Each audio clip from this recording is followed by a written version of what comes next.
Wiriwe neza ndongera ndaguye ikaze mu biganiro byacu hano kuri Ndomonesha kure yacu ari nayo yanyu ya Burundi News TV. Reka ndaguye ikaze mu makuru ariko aravugwa cane nga mu karere k'ibiyaga bigari, aho tugiye gurebera hamwe amakuru akomeye cane agendanye n'umutekano, politike, diplomasi ndetse n'ibindi bigiye bitandukanye. Reka nguye ikaze rero wohereye hirya no hino ku isi, aho tugiye kurebera hamwe ibiriko biravugwa cane nga mu gihugu cy'u Burundi ndetse na hano ku mugabane wa Afrika. Amakuru ariko akomeye cane arimo aragenda aturuka ku mbuga ngurukana bumenyi, ariko kandi andi makuru tukaba tuyakesha abamenyesha makuru bacu b'inzobere mu gutahura ndetse no gutohoza amakuru babifitemo uburambe.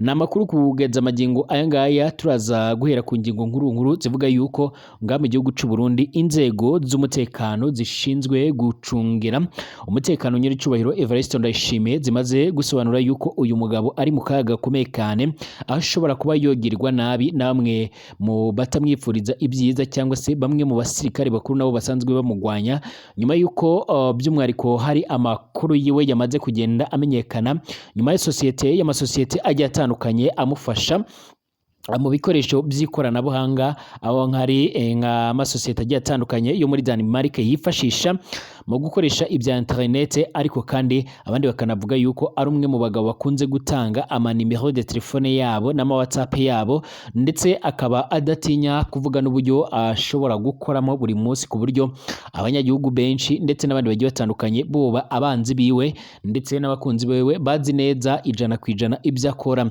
Byinshi byogaragaye rero mu kiganiro cyuje impanuro, yavugaga yuko ari impanuro, aho yavugaga yuko abantu bese bafise ama telefone manini cyane ayo mu bwoko bwa ma Android cyangwa se ama iPhone akoresha internet ngo bagomba kuzojya bayifashisha mu kwiga. Avuga yuko we asanzwe yigera kuri internet, ariko kandi ari amakuru y'ibanga yamaze gushigwa ahagaragara, avuga yuko uyu mu president Nyiricubahiro Evariste Ndayishimiye asanzwe atwara igihugu cy'u Burundi yoba yaramaze kugenda neza ati baba, nyuma yuko abanzi biwe ndetse n'abandi bagiye batandukanye basanzwe bamugwanya bavuga yuko ashobora kuzohura n'akaga gakomeye cyane, nyuma yuko hamaze gutahukwa ko ari abantu basigaye bo mwumviriza ibyo avugana n'umugore wiwe ndetse n'abandi bashinzwe kumucungira umutekano, barimo General Prime Niyongabo. Rero bavuze yuko mu gihe uyu mugabo atoba ahinduye ibintu ashobora kuzikanga yagandaguwe ndetse cyangwa se akaba yanyorojwe nk'uko biriko biravugwa ngaha.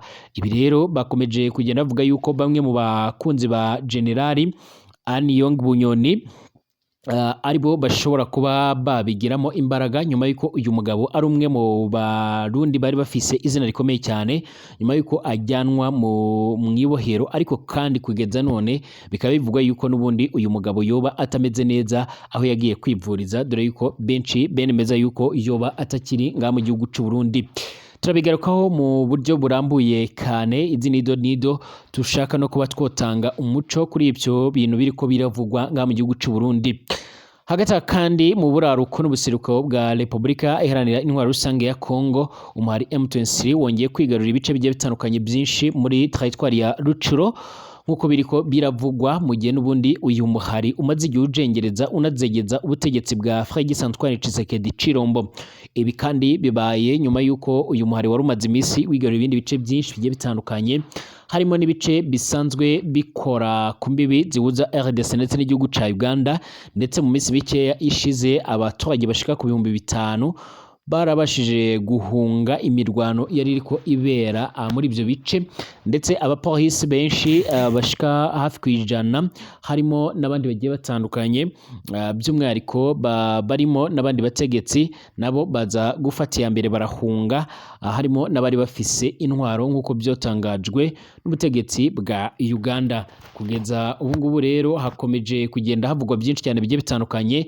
Ibi kandi biriko biraba mu gihe bwana Félix Antoine Tshisekedi Chilombo yaramaze iminsi arwariye nga mu gihugu cyo mu Bubiligi i Bruxelles, aho umuvugizi wiwe witwa Tina Salama yeshuye yuko iyo baherutse gukorerwa operation yo kubagwa urutirigongo, ariko ubu ngubu akaba ameze neza ndetse akaba yagarutse i Kinshasa mu rwego rwo kugira ngo abashe kuba iyo ayobora inama y'abaminisitiri turaza no kugaruka kuri byinshi yaje kugenda atangariza mu kiganiro yagiranye n'ibitangazamakuru bya muri Kongo, ariko bakaza kuganirira i Bruxelles mu gihugu c'Ububirigi.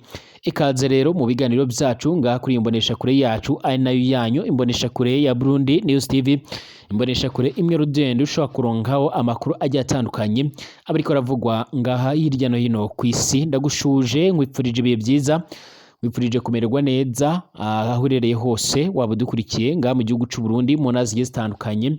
Reka twizere ko umeze neza cyane. Abadukurikira bari mu bihugu bigiye bitandukanye by'ibituranyi, igihugu c'u Rwanda, igihugu ca Kongo, igihugu ca Uganda, igihugu ca Tanzania, igihugu ca Kenya n'ibindi byose ngaha ku mugabane wa Afrika, mwese turabifuriza ibihe byiza cyane. Turi ku mataha y'umugoroba ngaha mu gihugu c'u Burundi, turi ku munsi wa gatatu itariki 7 ukwezi k'umunani umwaka wa 2024.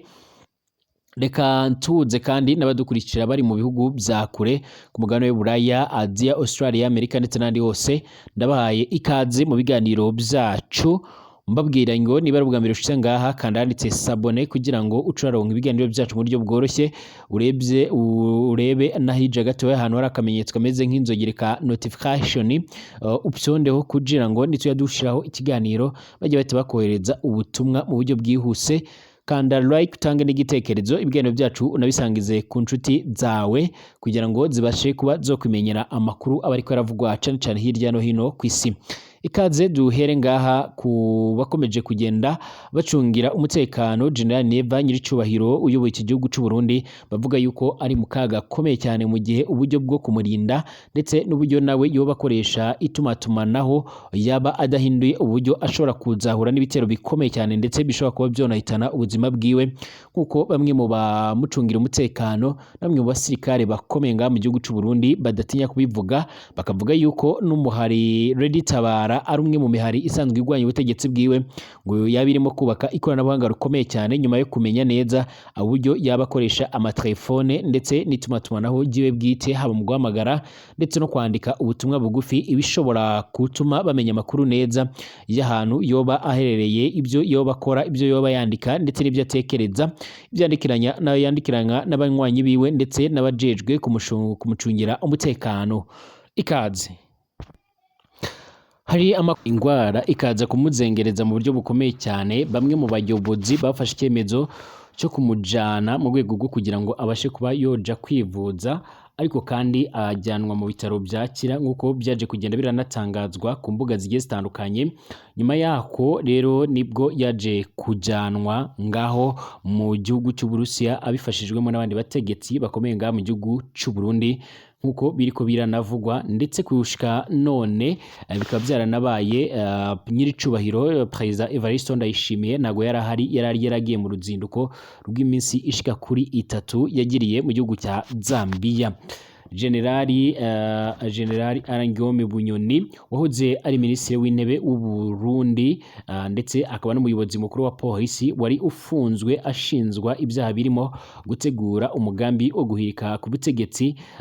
Ndayishimiye Evariste ashobora kuba yaramaze kuba yotoroka bigahabwa ikindi kito cyangwa se iyindi nyuto, gusa amakuru ariko aranavugwa na benshi nuko ubuzima bwa Generali Arangiyome Bunyoni bwaba butameze neza, mu gihe hari n'abandi bavuga yuko ashobora kuba yabigize urwitwazo agatoroka mu mpera muri uku kwezi turimo nk'uko biriko bivugwa. Uyu mugabo rero bivugwa yuko yoba agwaye ingwara ya diabete, bivuga yuko amagara yiwe atameze neza cyane. Uyu General Bunyoni rero aho ari minisitiri w'intebe w'u Burundi n'umukuru wa polisi wari ufunzwe ashinzwa ibyaha birimo gutegura umugambi wo guhirika ku butegetsi. Evariste Ndayishimiye ashobora kuba yaraturutse Ingereza nkuko biriko bivugwa, akaba yaramaze kwigerera mu gihugu cy'u Burusiya nkuko byamaze gutangazwa.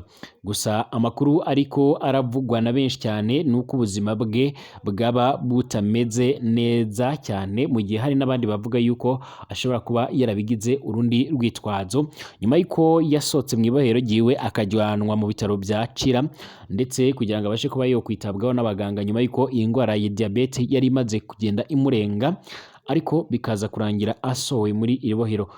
mu mpera za Mata umwaka wa 2023 n'umwaka uheze nibwo hamenyekanye amakuru yuko Generali Aren Yong Bunyoni wahoze ari minisitiri w'intebe n'umukuru wa polisi yatawe muri yombi n'inzego z'iperereza akurikiranyweho ibyaha bigera ku 9. Ku wa mbere hari ku itariki 7 Gushyingo umwaka wa 2023 nibwo urukiko rw'ikirenga mu Burundi rwaburanishije uyu Generali Bunyoni mu kwiregura avuga yuko ibyo ashinzwa byaturutse ku nzego z'iperereza ryinjiye mu mabanga ye binyuze mu bikoresho by'itumatumanaho. N'urubanza rwabereye muri gereza nkuru ya Gitega ngaha mu gihugu cy'u Burundi. Mu byaha 9 General Bunyoni rero aregwa yiregura kuri 3 birimo gushaka kwica umukuru w'igihugu Nyiricubahiro Evariste Ndayishimiye ndetse n'umugambi wo gushaka kumutembagaza ku butegetsi bwatowe n'abaturage. Muri Nzeri umwaka wa 2023 ubwo yajanwaga mu rukiko yongeye kwibutswa ibyaha aregwa, ariko we asaba yuko yorekurwa by'agateganyo kubera yuko arwaye diabete. Yavuze yuko uburyo yivuzamo atari hamwe bitamufasha koroherwa, bikaba bimubangamiye ndetse akaba bikomeje no kugenda biratuma ubuzima bwiwe bugenda nabi. Amakuru avuga yuko yavuye muri gereza avuga yuko agiye kwivuriza mu bitaro bya Kira mu mujyi wa Bujumbura. Agezeyo abona gutoroka igihugu nk'uko byamaze kugenda byemezwa, kandi biranavugwa yuko yoba yaratorokeye mu gihugu cy'Uburusiya. Abandi nabo bakavuga yuko atatorotse yagiye kwivuza, ariko abantu bakaba bakomeje kugenda bibaza uburyo yopfa gusohoka igihugu akagera iyo hose ataruhushya afise, cyangwa se inzego z'umutekano ndetse n'abayobozi ngaha mu gihugu cy'u Burundi ngo babashe kuba babyemeza. Kugeza ubu ngubu rero amakuru akomeje kugenda yizegwa nuko uyu mugabo yaba atakibarizwa ngaha mu gihugu cy'u Burundi, ariko kandi nanone amagara yiwe akaba atameze neza nk'uko bikomeje kugenda bitangazwa n'abantu basanzwe bazi ubuzima bwiwe n'abandi basanzwe bafise amakuru 100% y'ubuzima bwiwe, dore ko bavuga yuko iyi ndwara ya diabete ikomeje kugenda imuzengereza ku buryo bukomeye cyane. Perezida Félix Antoine Tshisekedi Tshilombo usanzwe arongoye igihugu ca Repubulika Iharanira Intwaro Rusange ya Kongo amaze imisi ku mugabane w'Uburaya ahangaha mu gihugu c'Ububirigi, aho yari amaze imisi ari kwitabwaho n'abaganga bagiye batandukanye. Uyu mugabo nawe wamaze kugenda afatwa n'indwara z'amayobera, aho iyo agiye kwivuza amara hafi ibyumweru bitari munsi ya 2. Bivugwa yuko yoba yaramaze kugwara indwara zikomeye cyane zifata imyanya myibarukiro cyangwa se imyanya y'ibanga, ariko kandi abandi bakavuga yuko yoba agwaye umutima. Ntago haramenyekana neza icyo yaba agwaye, gusa bivuga yuko afite indwara yamaze kugwara itameze neza, ishobora no kuzamuhitana umunsi umwe nyuma yuko agenda akamarayo igihe kirekire, by'umwihariko ari kwitabwaho n'abaganga b'inzobere. Bwana Tshisekedi rero yaramaze imisi ari muri ibyo bitaro byangaha muri ico gihugu, nyuma yo koroherwa akaba yaje gukorana ibiganiro n'itangazamakuru cyane cyane Top Congo FM, akaba yaje kugenda agira ikiganiro akora, akaza kugira byinshi atangaza n'ibyo ashinza mugenzi wiwe baherekanye ubutegetsi Joseph Kabila. Perezida Félix Antoine Tshisekedi urongoye iki gihugu ca Kongo yashinjije uwamubanjirije ku butegetsi Joseph Kabila kuba ari we wishe inyuma yo kwihuza kw'ihuriro ry'inyeshyamba rya AFC ndetse na M23 rirwanya ubutegetsi bwe mu burasirazuba bw'ico gihugu. Mu kiganiro cyihariye yahaye abamenyesha makuru babiri b'abanyekongo w'urubuga rw'amakuru Congo Independent n'ugitangazamakuru Top Congo, Tshisekedi yashinjije Joseph Kabila kuba ari we uri nyuma ya AFC yashingiwe muri Kenya umwaka uheze. Yavuze yuko Kabila yanze kwitabira amatora yo mu mwaka uheze ndetse ko ari nawe arimo gutegura inyeshyamba za AFC mu gushaka kumutembagaza ku butegetsi. Mu gusubiza umukuru w'ishyaka rya Joseph Kabila yabwiye BBC Gahuzamiryango ko ibi birego nta shingiro bifise, anavuga yuko bibabaje kubona umukuru w'igihugu ayobora igihugu nabi ariko akaba atabyemera. Ferdinand Kambele yongereye yuko ibi bigaragaza neza ko Tshisekedi afise ubumenyi buke cyane ku kuntu ibintu bimeze mu rwego rw'umutekano mu buraruko bw'ico gihugu ca RDC. Ntaco AFC cyangwa se M23 yari yatangaza ku mugaragaro kuri ibi ngibi birego bisa naho ari bisha bwa Tshisekedi. Joseph Kabila yabaye umuyobozi wa RDC mu gihe c'imyaka ishika kuri 18 guhera mu mwaka w'ibihumbi 2001 kugeza gushika mu mwaka wa 2019 yagejeje ku ruhererekanya ry'ubutegetsi rya mbere rikozwe mu mahoro muri ico gihugu nyuma y'amatora yanenzwe kubamo uburiganya bwinshi cane, ndetse byaje no kugenda bimenyekana yuko uyu mugabo yoba yaribiwe amajwi ku buryo bukomeye cyane nk'uko byaje gutangazwa n'uyu Colonel Nanga wahoze akuriye umuryango wari usanzwe gutegura iby'amatora ndetse no gutangaza abatsinze. Ubu nibwo bwa mbere rero ubutegetsi bwo muri RDC ubu nibwo bwa mbere umutegetsi wo muri RDC by'umwihariko ashinjije uwahoze ari perezida kugirana imikoranire n'inyeshyamba za AFC cyangwa se M23. Raporo iheruka y'inzobere z'umuryango w'abibumbye ONU yavuze yuko u Rwanda na Uganda nk'ibihugu yabivuze nk'ibihugu bifasha uwo muhari. Uganda yahakanye ibirego byo muri iyo raporo ya ONU inashinja u Rwanda kongera abasirikare bashika ku bihumbi 4 muri RDC barwana ku ruhande rw'izo nyeshyamba bangana gutyo, ahubwo yavuze yuko basigaye banaruta abarwanyi b'uwo mutwe. Nk'uko rero bikomeje kugenda bivugwa, nk'uko bikomeje kugenda bigaragara, iyi raporo yavugaga yuko muri Mata uyu mwaka hagati y'abasirikare bashika ku bihumbi 3 ndetse n'ibihumbi 4 bo muri RDF aribo boba barurungitswe mu gihugu canga muri Kongo. Mu gutsubiza u Rwanda ntirwahakanye ico cirego ndetse rwabwiye BBC yuko leta ya RDC nta bushake bwa politike ifise bwo gukemura amakuba yo mu buraruko bukize mu mabuye y'agaciro bumaze imyaka ibarirwa muri za mirongo buri mu mvururu. AFC Alliance Fleuve Congo yatangurijwe i Nairobi muri Kenya mu Kuboza ku mwaka uheze n'ihuriro rya politike n'imitwe yitwaje ibigwanisho bagenzura igice kinini cyane cy'intara ya Kivu ya ruguru. AFC iyowe na Colonel Nanga woze ari umukuru w'akanama k'amatora ka RDC ndetse irimo n'inyeshamba za M23. Mu gihe cavura rero gishize Amerika na Angola byagejeje ku gahenge hagati y'ingabo za RDC n'iryo huriro ry'inyeshyamba mu biganiro uruhande rwa RDC rwagiranye n'abategetsi b'u Rwanda mu murwa mukuru i Rwanda mu gihugu ca Angola.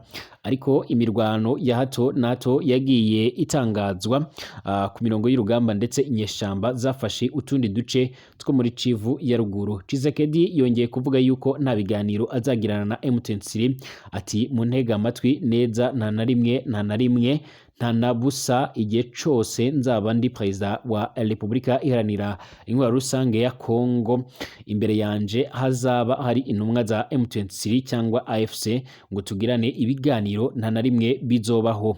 Ico navuze nuko nshaka kuvugana n'u Rwanda, si ukugirana ibiganiro. Kuvugana n'u Rwanda kugira ngo mbaze Bwana Kagame icyo ashaka ku baturage banje ngaha muri Kongo. Yongeyeho ati aha hakize mu mabuye y'agaciro ubutegetsi bwa Kigali burashaka kuhagira ahabo, kandi kuri ibyo kuvuga ko bitazabaho na rimwe ntacyo kugiraho ibiganiro ni iwacu. Icyo bagomba gukora ni ikintu kimwe gusa, ni uguhambira imizigo yabo bakagenda bagasubira iwabo iyo boturutse. Kandi niba nshaka kuvugana n'u Rwanda ni kubw'iyo mpamvu kubabaza ngo mufise iki kibazo kugira ngo muduhe umutuzo, atari ukugira ikintu mbaha ahubwo kugira ngo baduhe umutuzo wacu. Leta y'u Rwanda yihakana kwiba ibigendanye no kwiba amabuye y'agaciro cyangwa se umutungo kamere wahanga muri Kongo, ivuga yuko ku butaka bw'u Rwanda hariho amabuye y'agaciro ku bwinshi nka Gatsegereti, Kolta, Wolfram ndetse na zahabu. Yemwe binavyanavuzwe yuko aya mabuye y'u Rwanda ngo yoba afise n'agaciro gakomeye cyane ku ruhando mpuzamahanga kurenza aya ngaha muri Kongo. Oni ivuga yuko intambara n'urugomo mu buraruko bwa RDC byatumye abantu bashika ku mamiliyoni 7 bata ingo zabo barahunga, ubu ngubu bakaba bakeneye imfashanyo zikomeye cyane. Muri ico kiganiro cyo kwa kabiri mu Bubiligi, Tshisekedi umaze imisi mu murwa mukuru Bruxelles, aho yari yaragiye kwivuriza ubugwayi bwo mu rutirigongo buzwi nka hernie discale, yavuze yuko ubu ngubu ameze neza kandi ko yiteguye gusubira mu gihugu vuba cyane. Yavuze yuko